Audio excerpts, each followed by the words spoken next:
¿Cómo están? Mucho gusto. Mi nombre es Horacio Urtiaga.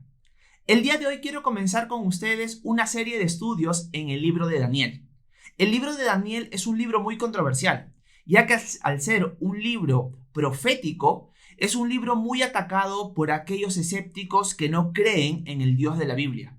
Es atacado porque es un libro que contiene un montón de profecías. Y al tener profecías ya cumplidas y profecías que aún no se han cumplido, es un libro muy atacado, porque si las profecías fueron escritas cientos de años antes de su cumplimiento, eso indicaría que el Dios que las inspiró podía conocer el futuro. Y eso revelaría la divinidad del autor de este libro. ¿A qué me refiero? No del autor que lo escribe literalmente, sino del autor que inspiró a este hombre que escribió este libro. El libro se llama Daniel y es un libro ubicado en el Antiguo Testamento. Daniel es un profeta y aunque mucha gente ha cuestionado la autoridad de Daniel, una de las personas más respetables que corrobora que Daniel fue el que escribió este libro es el mismo Jesucristo. Jesús, Dios hecho hombre, corrobora que el autor de este libro es Daniel. Y en Mateo capítulo 24, versículo 15, él nos cuenta de que Daniel fue el que escribió este libro y lo considera un profeta. Así que dentro de muchos argumentos por los cuales nosotros podríamos presentar evidencias de la autoridad de este libro, la autoridad de más peso es el mismo Señor Jesús. Hoy día quiero comenzar con ustedes a estudiar el capítulo 1 y una de las características de esta serie de enseñanzas es que vamos a ir capítulo por capítulo, versículo por versículo. Así que vamos a entrar de lleno hoy al capítulo 1. Hoy día va a ser un capítulo que es introductorio.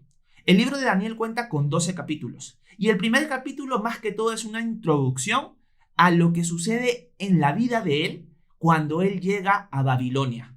Y vamos a ver qué es lo que pasa en Babilonia con Daniel y un grupo de amigos más que lo acompañan.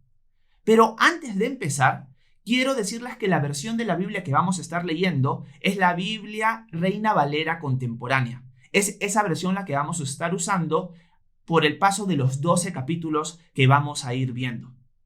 Como introducción, podría decirles nuevamente que el autor es Daniel. Como les dije, Jesús corrobora su autenticidad. El contexto en el que se encuentra el libro, el contexto histórico, es el de un Israel que ha sido dividido en dos.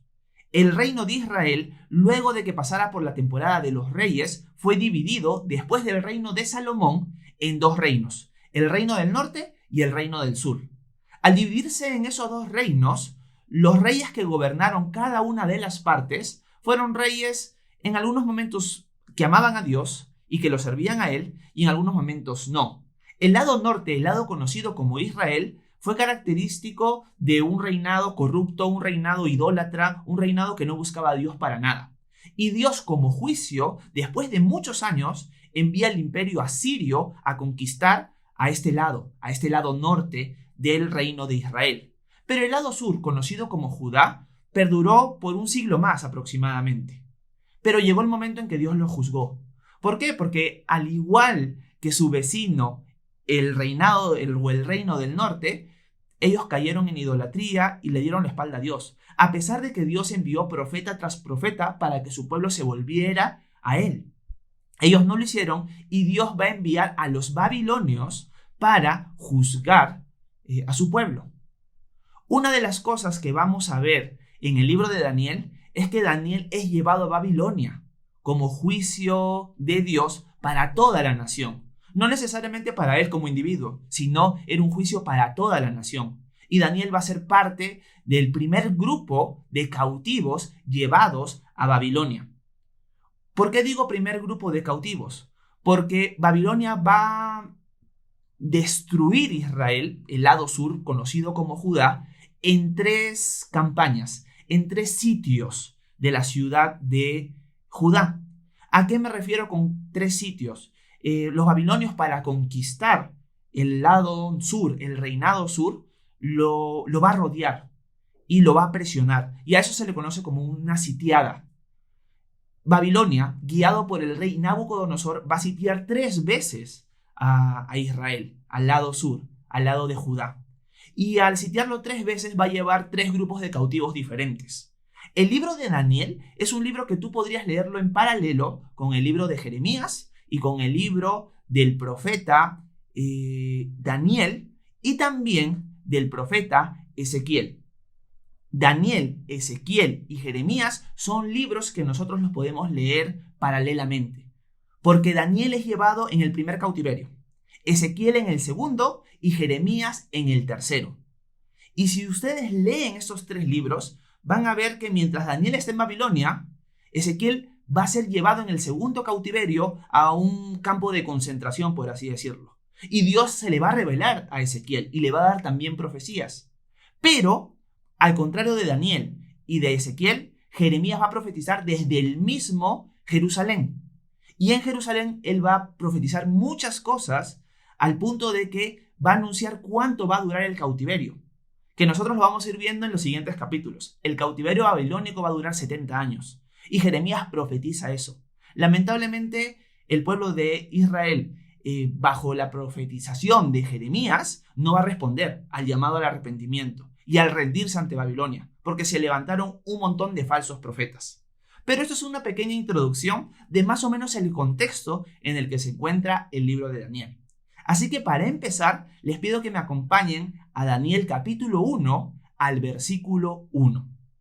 El tema general de todo el libro es la soberanía de Dios. ¿A qué me refiero con la soberanía de Dios? Dios va a demostrar en este libro que Él está en control de absolutamente todo y que Él reina sobre todo. Él tiene el control de quién es el que gobierna en este mundo, cuáles son los reyes que se pondrán, cuáles son los reinos que cesarán, quién se levantará después. Él está en control absolutamente de todo y Él lo va a dejar claro en este libro. Así que vamos a sumergirnos a este libro donde vamos a ver un hombre llamado Daniel. Y este hombre llamado Daniel es bien interesante porque Daniel, al igual que un hombre llamado José en el Antiguo Testamento, es un hombre del cual no se va a hablar nada malo acerca de él. La Biblia está llena de honestidad y siempre presenta a los personajes que Dios usó en el transcurso de la historia como pecadores. Personas que tuvieron un montón de errores, pero que amaron a Dios con todo su corazón. Y Dios los usó, Dios los guió, Dios los bendijo. Pero esas personas no eran perfectas. Dios no pinta personas inmaculadas sin ninguna falla en el transcurso de la historia. La única persona que no tiene ninguna mancha en el transcurso de toda la historia es Jesucristo, porque Él es Dios hecho hombre.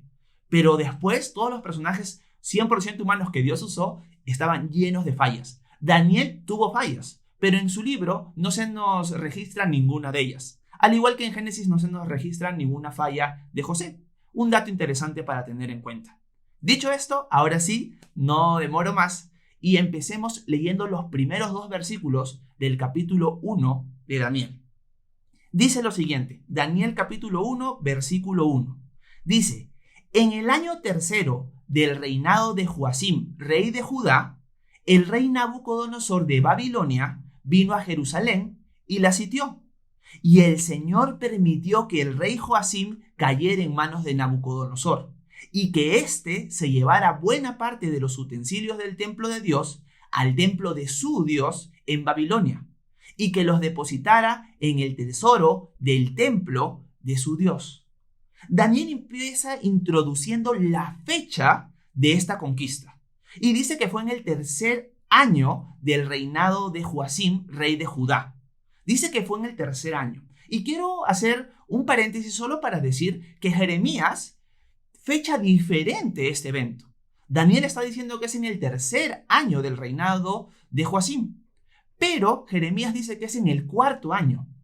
Acá pareciera haber una contradicción, pero lo que pasa es que Daniel, escribiendo esto muchos años ya viviendo en Babilonia, ellos tenían la costumbre de fechar el primer año del reinado en el segundo realmente, porque ellos tomaban el primero como el año de ascensión más que todo, y recién en el segundo era su primer año de reinado. Esa era la forma en la que los babilonios veían a un rey cuando llegaba al trono. En cambio los judíos no.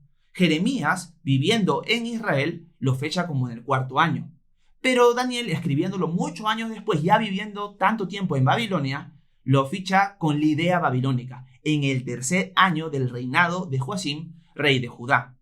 Joacim fue un rey que no amó a Dios. Joacim fue un rey que le dio la espalda. Es más, él manda quemar el rollo que el profeta Jeremías había escrito de parte de Dios, ya que era un rey que no buscaba a Dios. Y Dios, como juicio, está enviando a Nabucodonosor, rey de Babilonia, para destruir la nación.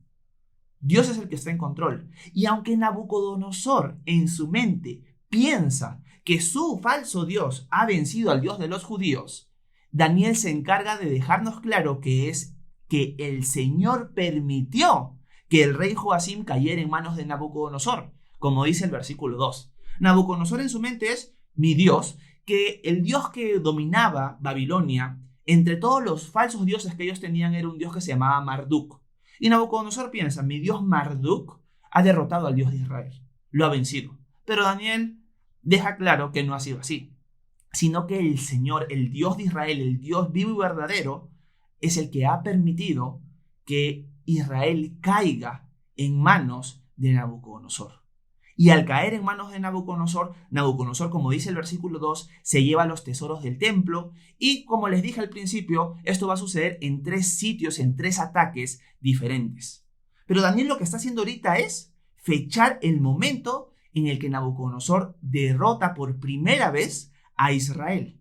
Y está poniendo la perspectiva del hombre y está poniendo la perspectiva de Dios. Está poniendo, sí, Nabucodonosor fue y derrotó a Israel, pero fue el Señor el que permitió esto. Y la primera idea que me viene a la mente aquí es que imagínense ustedes ser Daniel, porque Daniel es llevado cautivo a Babilonia con un grupo más de judíos de Judá, del lado sur, del lado de Judá.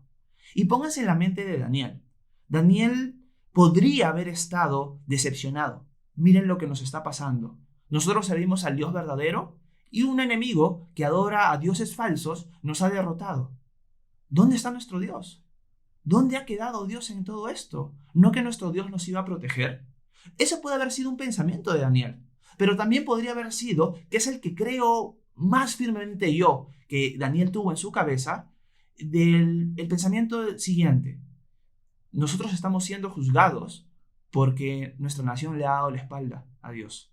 Sí, se han levantado profetas, se han levantado personas que nos dijeron, vuélvanse al Señor, arrepiéntense, dejen sus maldad, dejen sus injusticias, vuélvanse a la palabra de Dios, vuélvanse a la ley. Pero nuestro pueblo le ha dado la espalda. Y ahora, como consecuencia de esto, los babilonios están viniendo a destruirnos. Ese es el pensamiento que yo tengo la convicción de que Daniel tuvo. Al final no lo podríamos saber, pero podrían haber las dos formas de pensar en el grupo grande de personas que Nabucodonosor llevó. ¿Y a qué voy con esto? Que a veces nosotros pasamos por situaciones difíciles, como la que experimentó Daniel, o no tanto, pero situaciones difíciles en nuestra vida. Y a veces nosotros pensamos de que Dios nos ha abandonado, de que Dios no está en control. Ojo, Daniel está dejando claro que es Dios el que permitió que Nabucodonosor derrotara a Israel. Es el Señor el que está en control. Así que cuando pasamos situaciones difíciles en nuestra vida, pueden ser, como en el caso de Israel, por nuestro pecado, por haberle dado la espalda a Dios. Y estamos sufriendo las consecuencias de nuestra desobediencia. Pero también Dios puede permitir situaciones difíciles en nuestra vida para formar nuestro carácter, para hacer que nuestra confianza, nuestra fe en Él crezca y que dependamos más de Él. Pero a veces no lo vemos así.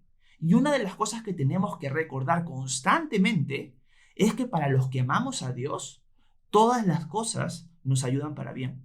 No hay nada para los que amamos a Dios que no nos ayude para bien. Dios permite cada una de las situaciones en nuestra vida con un propósito que va a ser de bendición para nosotros. Yo me pongo a pensar ahorita mientras les hablo de un personaje que les hablé al principio, llamado José. José fue vendido por sus hermanos, y si ustedes quieren leer de él, los animo a leer Génesis 37 en adelante. José fue alguien rechazado por sus hermanos, envidiado por sus hermanos, vendido por sus hermanos, traicionado, y fue llevado esclavo. Él se comportó muy bien en la casa donde él fue esclavo, y fue traicionado también por permanecer firme en el Señor. O sea, José no es alguien que estuvo en desobediencia, pero Dios permitió situaciones difíciles en su vida, pero al pasar muchísimos años, Dios le mostró a José y a sus hermanos que todo lo que él había pasado tenía un propósito que era para el bien de ellos.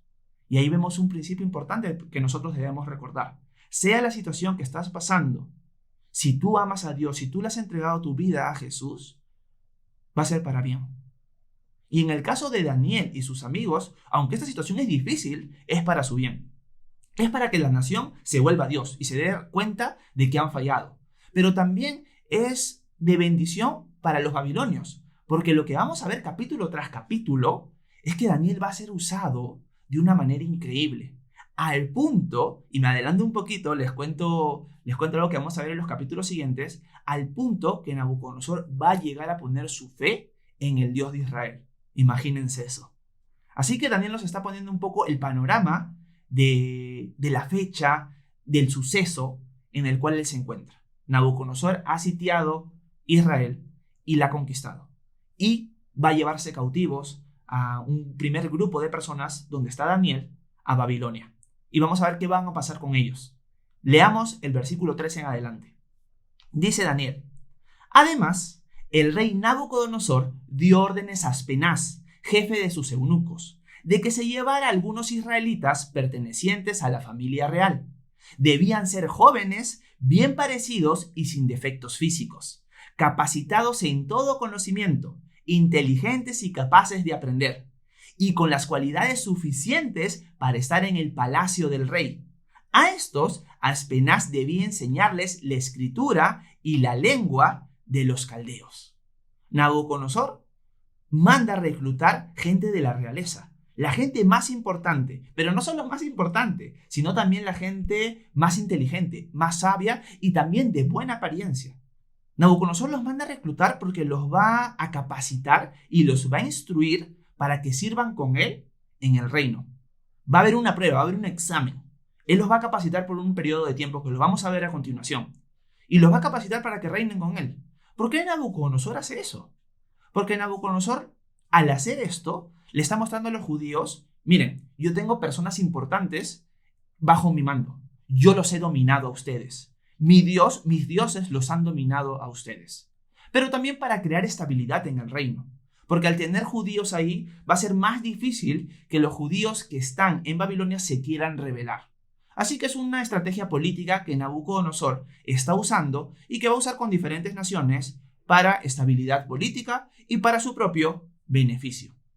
Uno podría preguntarse: Horacio, pero ¿por qué tenían que ser bellos las personas que Nabucodonosor está reclutando? Para el pueblo de Babilonia y para la cultura en general de la época, la belleza era una virtud. Así que no solo está buscando personas de la realeza, personas inteligentes, sino también personas de buena apariencia. ¿Por qué? Porque era considerado una virtud, va a crear estabilidad y le va a mostrar al pueblo de Israel: yo los he dominado, yo soy el que reina ahora, no ustedes. Eso es un mensaje claro que Nabucodonosor está dejando a la nación de Israel. Sigamos leyendo. Versículo 5. Para su alimentación diaria, el rey señaló provisiones de su propia comida y de su propio vino. Su educación duraría 3 años, al cabo de los cuales serían presentados ante el rey. Entre estos jóvenes se hallaban Daniel, Hananías, Misael y Azarías, que eran de la tribu de Judá. Pero el jefe de los eunucos les cambió de nombre. A Daniel lo llamó Belsasar, a Hananías Sadrac, a Misael Mesac y a Azarías Abednego. Los nuevos nombres de estos judíos, Daniel, Hananías, Misael y Azarías, van a ser Belsasar, Sadrac, Mesac y Abednego. ¿Por qué sucede esto? ¿Por qué hay este cambio de nombre? ¿Y por qué el rey le asigna provisiones de comidas diarias a este grupo de cautivos de la realeza que van a ser preparados para gobernar con él? ¿Por qué sucede todo esto? Primero, es una ventaja que ellos están teniendo. Es una ventaja en la mente de Nabucodonosor. Nabucodonosor dice: si ellos van a servir conmigo, si ellos se van a preparar para servir conmigo, se van a capacitar, yo les voy a dar una buena comida. Los voy a alimentar bien para que estén sanos, estén fuertes y puedan servir conmigo en el reino. Esto, a los ojos de Nabucodonosor, es algo positivo. Él está pensando: los voy a tratar como la realeza, no los voy a tratar mal. Pero a los ojos de los judíos Lo que sucede acá no es algo positivo, es algo negativo. Porque Nabucodonosor, al adorar muchos dioses, la mayoría de la comida es sacrificada a ídolos. Los alimentos, el vino, las bebidas son primero sacrificadas a ídolos. Los animales son usados como sacrificio y luego eso se disfruta en la mesa.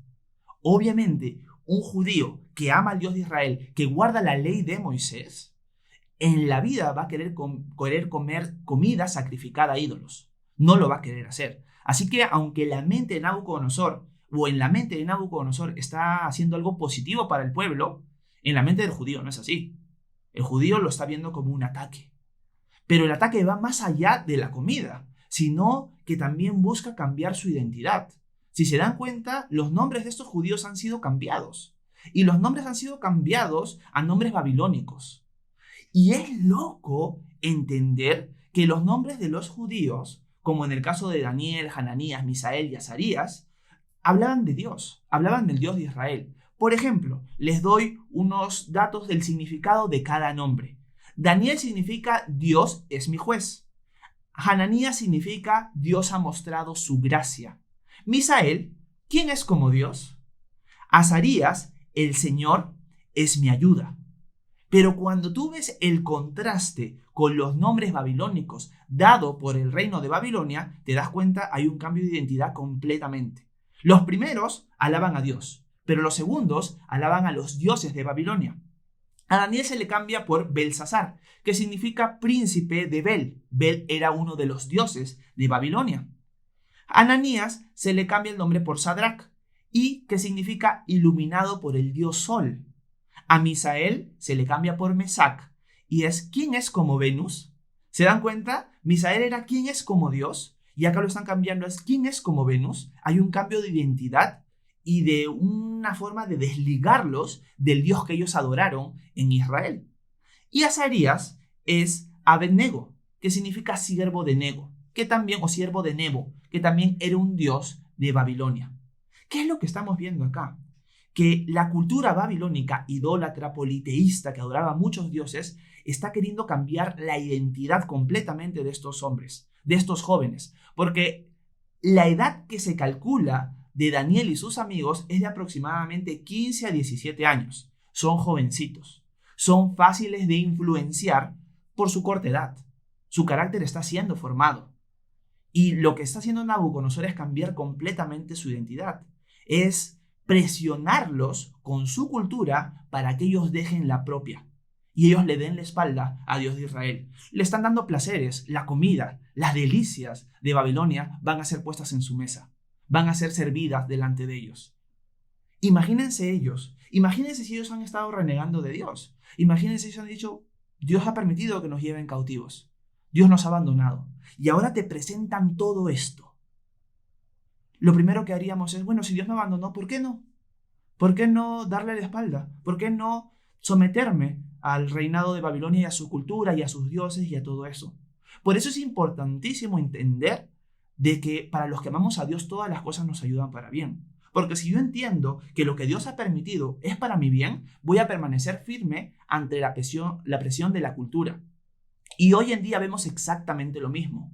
La cultura, la televisión, los medios de comunicación, las redes sociales, absolutamente todo en este mundo te empuja a darle la espalda al Dios verdadero.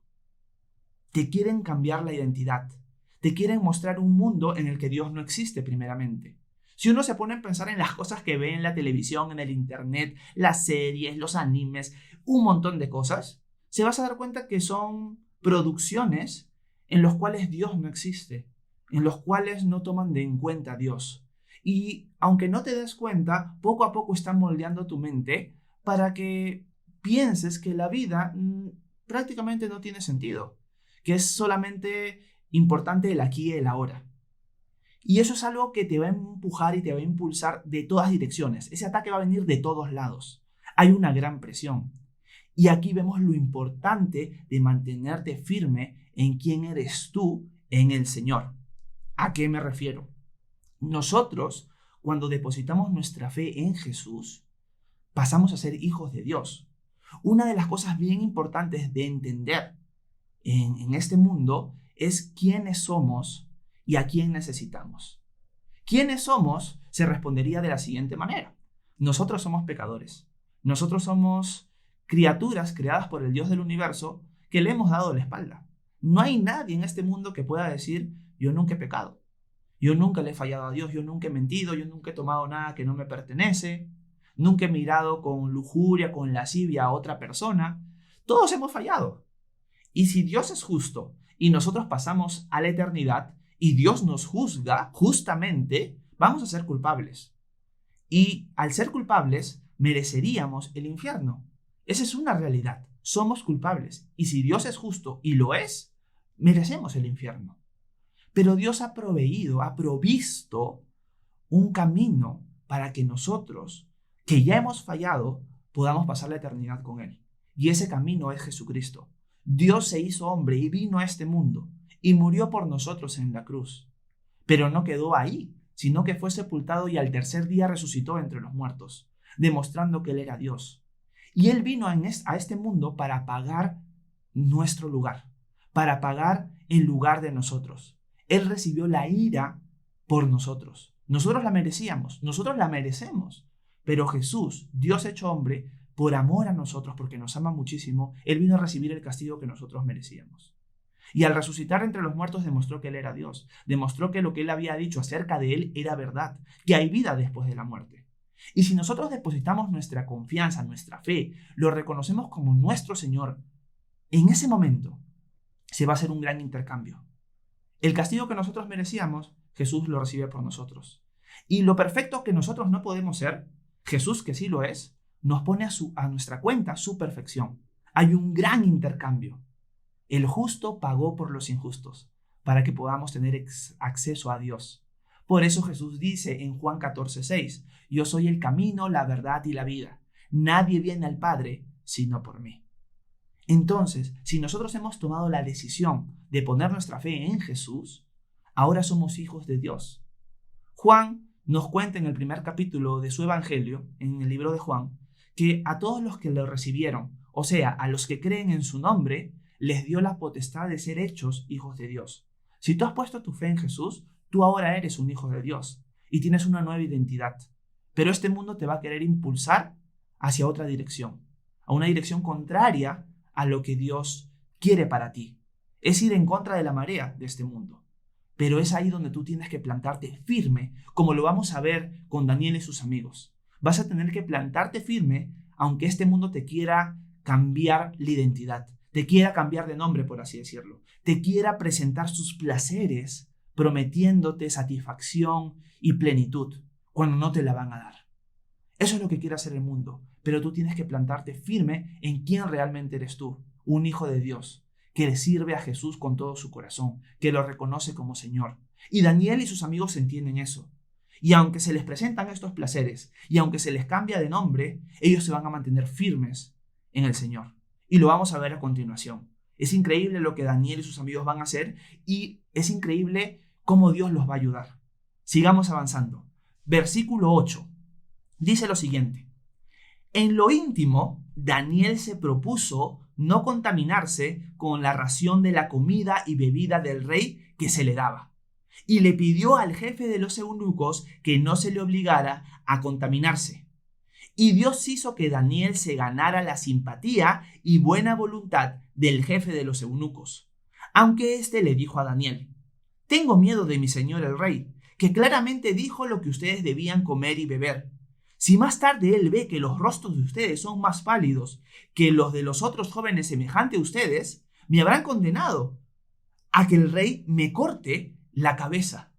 ¡Wow! Daniel muestra su firmeza. Y aunque acá solamente se nombra a Daniel, la idea general es que sus tres amigos, Sadrac, Mesach y Abednego, ya con los otros nombres, también se propusieron en lo íntimo de su ser no contaminarse con la ración y la bebida y la comida del rey. Horacio, ¿por qué dicen no contaminarse? ¿A qué se refiere? Primero, por los que les dije, eran comida sacrificada a ídolos, a dioses falsos, ellos no iban a comer eso. Pero también, el pueblo de Israel tenía una ley. Y quiero aclarar algo rapidito nada más. Cuando nosotros vemos las leyes del Antiguo Testamento, son leyes para la nación de Israel bajo el pacto que Dios hizo con esa nación bajo el liderazgo de Moisés. Por eso se le conoce la ley de Moisés. Pero nosotros no estamos bajo esa ley. Ese fue el antiguo pacto. Pero cuando Jesús vino a este mundo, Él estableció un nuevo pacto. Y todo aquel que ha puesto su fe en Él no está bajo la ley de Moisés, sino ahora bajo la ley de Cristo. Y ustedes pueden encontrar más información en el Nuevo Testamento, y más adelante estaré subiendo enseñanzas de los libros del Nuevo Testamento para que ustedes puedan tener un conocimiento más amplio de lo que el Nuevo Testamento enseña. Pero para el pueblo de Israel, comer comida sacrificada a ídolo, comer ciertos animales como por ejemplo el cerdo, el conejo y otros animales más, era impensado. Dios se lo había prohibido. Y eso ustedes lo pueden encontrar en Levítico capítulo 11. Hace poco en la iglesia que pastoreo enseñé ese capítulo. Y es un capítulo que nos muestra lo importante que era sanitariamente, dentro de muchas cosas más, para el pueblo de Israel abstenerse de esos animales. Y ustedes pueden repasar ese capítulo por privado. Pero en general era que el pueblo de Israel no podía comer ciertos alimentos que los babilonios sí podían comer. Así que Daniel dice, yo me propongo no contaminarme con la comida y la bebida del rey. Así que lo que Daniel hace es, se acerca al jefe de los eunucos y le pide que por favor a ellos no se les dé esa ración. Que a ellos se les dé verduras, que se les dé vegetales, una comida que no iba a ser contaminada, no pura, para el concepto de la ley de Moisés, bajo la cual estaba el pueblo de Israel. El jefe de los eunucos le dice a Daniel lo siguiente, Daniel, yo si hago esto y ustedes se ponen débiles, se ponen flacuchentos, se ponen delgados, se ponen pálidos, me van a cortar la cabeza. O sea, yo quisiera ayudarlos, pero no puedo hacerlo, porque si el rey se entera de que ustedes están en una mala condición física por haberles aceptado esto, yo pierdo la vida y no me la voy a jugar. Me parece interesante lo que ustedes me dicen, pero no lo voy a hacer. Daniel se propone en su corazón y se lo pide al jefe de los eunucos. Me gusta esa actitud de Daniel. Daniel está enfocado en obedecer e implantarse firme en quién es él en el Señor. Él entiende quién es él, cuál es su identidad y se lo pide al jefe de los eunucos. No le exige, no le habla de una manera brusca, ruda, orgullosa, sino realmente como un ruego. Y me gusta la actitud de Daniel. Cuando nosotros nos mantenemos firmes en el Señor, a pesar de la presión, no lo hacemos de una manera irrespetuosa, no lo hacemos de una manera airosa, orgullosa, como si fuéramos superiores, porque no lo somos.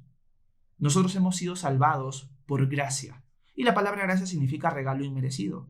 Nosotros hemos sido salvados porque Dios nos amó primero, porque Dios mostró su amor con nosotros en que aún siendo pecadores, Cristo vino y murió por nosotros. En eso muestra su amor Dios. Nosotros no somos mejores que nadie, pero nosotros hemos encontrado el pan de vida. Una persona dijo alguna vez que nosotros somos un mendigo diciéndole a otro mendigo dónde encontró el pan. Y ese pan simboliza a Jesús. Entonces Daniel no se cree superior al jefe de los eunucos, pero le está diciendo claramente lo que él cree, cuál es su Dios, a pesar de que le han cambiado el nombre, a pesar de que está en Babilonia, le está mostrando claramente en quién cree y que sigue firme en él, y le está pidiendo, le está hablando de una manera respetuosa, un cambio de dieta. Lamentablemente, como vemos acá, el jefe de los eunucos no acepta. Pero cuando el jefe de los eunucos escucha lo que Daniel está hablando, dice que Dios hace que Daniel se gane la simpatía de él. ¿Qué quiero decir con esto? Que Daniel se acerca al jefe de los eunucos y el jefe de los eunucos no lo acusan ante Nabucodonosor, no lo trata de una manera ruda, sino le habla con mucho cariño. Pero esto no sucedió porque Daniel era alguien guapo y muy cariñoso y muy carismático. No. Dice el versículo 9, y Dios hizo que Daniel se ganara la simpatía y buena voluntad del jefe de los eunucos. O sea, el jefe de los eunucos lo trata muy bien a Daniel. Pero esto sucede porque Daniel propuso en su corazón no contaminarse con la comida y la bebida del rey. ¿A qué voy? Cuando nosotros nos mantenemos firmes, a pesar de las consecuencias, en obedecer y seguir firmes en el Señor, en nuestro Dios, el Señor se va a encargar de ayudarnos a salir adelante. El Señor se va a encargar de que esa decisión que hemos tomado de obedecerlo a pesar de las consecuencias sea de bendición. Él nos va a apoyar, Él nos va a ayudar, como está haciendo con Daniel. El jefe de los eunucos no lo trata mal, lo trata con cariño. Pero de todas maneras le está diciendo, mi cabeza está en peligro, Daniel, si pudiera, yo lo haría, pero se me hace complicado, no quiero yo morir. Dios lo está ayudando, pero el jefe de los eunucos le está diciendo, yo no puedo hacerlo, me la estaría jugando. Así que Daniel va a planear otra estrategia. Él va a seguir firme, él dice, bueno, he hallado gracia, he hallado el cariño del jefe de los eunucos, voy a probar otra cosa con el cocinero, porque Aspenaz, que es el jefe de los eunucos, si ya haya hallado gracia delante de él, no creo que se oponga a esto. Así que miren el plan de Daniel. Pero recalco, cuando tú te propones obedecer al Señor, el Señor te respalda, el Señor te ayuda, el Señor te bendice en el camino, porque tú lo pusiste primero a Él. Y eso es importante. Bajo presión, pon al Señor siempre primero, a pesar de las consecuencias. Ponlo a Él siempre adelante. Miren lo que Daniel va a hacer. En el versículo 11 del capítulo 1. Dice, el jefe de los eunucos había puesto al cuidado de Daniel, Hananías, Misael y Azarías, a un guardia llamado Melsar. A este Daniel le dijo, yo te ruego que hagas con estos siervos tuyos una prueba de 10 días. Ordena que nos den de comer legumbres y que nos den de beber agua. Después de esta prueba, compara nuestro semblante con el de los otros jóvenes que reciben la ración de la comida del rey, y haz entonces con estos siervos tuyos según lo que veas. Melsar estuvo de acuerdo con ellos e hizo la prueba de los 10 días. Vencido el plazo, el semblante de ellos era mejor y más robusto que el de los otros jóvenes que recibían la ración de la comida del rey. De modo que Melsar se llevaba la ración de la comida y del vino que era su alimento, y en su lugar les daba legumbres. Daniel habla con Melsar, el encargado. Le dice, mira, hagamos una prueba de 10 días. Si en estos 10 días comiendo legumbres, vegetales y agua, nosotros nos vemos más pálidos que el resto de las personas que están aquí, ok, nos cambias la dieta. Pero si nos vemos mejor o igual, continuamos con ella. ¿Qué te parece? Y Melsar acepta. Y dice que al finalizar los 10 días, Daniel y sus 3 amigos se ven mucho mejor que el resto que comía la comida que era de la misma mesa del rey. Esto no es algo que nos diga, uy, ser vegetarianos nos hace más saludables. No necesariamente está diciendo esto, porque esto es un milagro. Esto es algo que Dios permite para que su firmeza de ellos sea recompensada. Ellos decidieron ser obedientes a pesar de las consecuencias y Dios los bendijo. Al punto que comiendo legumbres, tomando agua, se vieron mucho mejor que gente que capaz comía su cerdito bien rostizado y se alimentaba muy bien. Esto demuestra que, como les dije anteriormente, cuando tú das el paso de obedecer al Señor, el Señor te bendice. El Señor te ayuda en el camino porque lo pusiste primero a Él. Y ellos, al finalizar la prueba de 10 días, se ven mucho mejor que el resto. El Señor honró la fe y la obediencia de estos muchachos. Y miren, son jovencitos. Uno podría pensar, una persona joven es más fácil de manipular. Pero ellos tenían bien claro quiénes eran en el Señor. Si tú eres una persona de la misma edad, si tú eres una persona mayor y te estás dejando influenciar por lo que tu jefe, por lo que tus amigos, por lo que este mundo, por lo que los medios de comunicación, por lo que las redes sociales, el internet te están diciendo, tienes que arrepentirte y tienes que plantarte firme a pesar de las consecuencias que vendrán, confiando en que el Señor respalda y el Señor bendice a los siervos obedientes y que el Señor te va a ayudar. Porque el Señor lo que desea es que tú seas obediente. Pero muchas veces te va a poner en situaciones donde vas a tener que confiar en que el Señor te va a ayudar. Imagínense, no es que Dios hizo que Aspenaz, que Melsar hallaran gracia delante de Daniel, porque sí. Primero Daniel se propuso en su corazón obedecer al Señor, a pesar de todo. Y luego el Señor hizo que ellos hallaran gracia delante de Él. No fue al revés. Muchas veces Dios te va a poner en situaciones donde tienes que dar el paso de fe, un paso de confianza en decir, Señor, no sé lo que viene después, pero te voy a poner a ti primero. Ayúdame. Y el Señor te va a mostrar su poder, porque lo pusiste a Él primero. Ahora vamos a ver qué sucede luego del periodo de prueba que estos hombres tuvieron. Ahorita Dios bendijo su obediencia y se ve mucho mejor que aquellos que están comiendo la comida del rey. Así que ellos se han mantenido limpios, por así decirlo, según la ley de Moisés, con la comida que han ingerido. Ahora veamos lo que sigue, para acabar el capítulo. Versículo 17. Dice: Dios les dio a estos 4 jóvenes conocimientos e inteligencia en todas las letras y ciencias. Además, Daniel era muy entendido en cuestiones de visiones y sueños. Y cuando se cumplió el plazo al fin del cual el rey Nabucodonosor había ordenado que los llevaran a su presencia, el jefe de los eunucos los llevó ante él. Y el rey habló con ellos. Y entre todos los jóvenes no se halló a nadie como Daniel, Hananías, Misael y Azarías, de modo que todos ellos se quedaron al servicio del rey. En todo lo que el rey les preguntó y que tenía que ver con cuestiones de sabiduría e inteligencia, los halló 10 veces más sabios que todos los magos y astrólogos que había en todo su reino. Fue así como Daniel se quedó allí hasta el año 1 del rey Ciro. Acá sucede otra vez un milagro.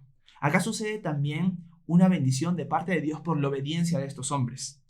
¿Cuál fue este milagro? ¿Cuál fue esta bendición?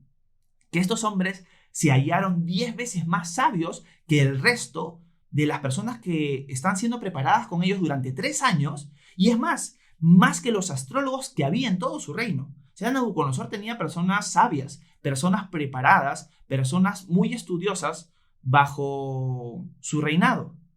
Pero estos 4 muchachos resultaron ser más sabios que el resto. Y no fue porque ellos eran unos hábiles, unas personas sabias, muy inteligentes. No. Dice el versículo 17, Dios les dio a estos 4 jóvenes conocimientos e inteligencia en todas las letras, y continúa. Fue el Señor el que bendijo la obediencia de estos muchachos con inteligencia. Y esto me anima mucho a mí, porque si yo me pongo a obedecer al Señor, a pesar de las consecuencias, en las cosas que el Señor me ha llamado a hacer, que una de ellas es enseñar la palabra de Dios, es enseñar la Biblia, es explicarla, exponerla y aplicarla para cada uno de nosotros. Si yo me propongo hacer esto delante del Señor, me encanta esta bendición. El Señor me va a dar la habilidad de poder entenderla de una manera que no la entendería si no lo pongo a Él primero. El Señor los bendijo con gran inteligencia. Yo deseo que el Señor me bendiga a mí con gran inteligencia para poder entender, para poder enseñar, para poder aplicar la palabra de Dios. Y es igual con cada uno de nosotros. Si tú estás siendo llamado por Dios para cualquier cosa, ponlo a Él primero. Lánzate, obedécelo, a pesar de las consecuencias, a pesar de la presión, y el Señor te va a ayudar en el camino. El Señor te va a bendecir en el camino. El Señor te va a bendecir.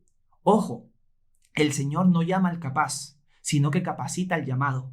Y en este caso, Dios tiene un plan para Daniel y sus amigos en el reino de Babilonia. Dios tiene un plan. El sufrimiento que ellos pasaron era para su bien, y Dios los va a usar. Pero no solo los va a usar, sino que también los ha capacitado para que ellos, en buena cuenta, derroten a todos sus adversarios intelectualmente. O sea, Nabucodonosor los va a tener mucho más cerca a ellos por la bendición que Dios ha tenido con ellos. Dios tiene un plan y los va a usar grandemente. Pero todo empezó porque ellos propusieron en su corazón no contaminarse con la comida y la bebida del rey. De la misma manera, para terminar el capítulo, si nosotros nos proponemos en nuestro corazón no contaminarnos con las cosas que no le agradan a Dios, con las cosas con que este mundo nos presiona, el Señor se va a encargar de bendecir nuestra obediencia y de capacitarnos para lo que Él nos está llamando. Así que yo los animo a esto. Y con esto terminamos el primer capítulo del libro de Daniel. Obviamente, como vimos en este versículo 17, a Daniel se le da un entendimiento acerca de visiones y sueños. Y ese entendimiento de visiones y sueños lo vamos a ver aplicado en los siguientes capítulos. Porque el capítulo que vamos a estudiar la siguiente semana va a ser un capítulo demasiado profético, un capítulo increíble. Así que si ustedes quieren formar parte de esta serie de enseñanzas y les ha sido de bendición, de edificación este primer capítulo, les animo a suscribirse al canal y a darle like, con eso me ayudarían un montón.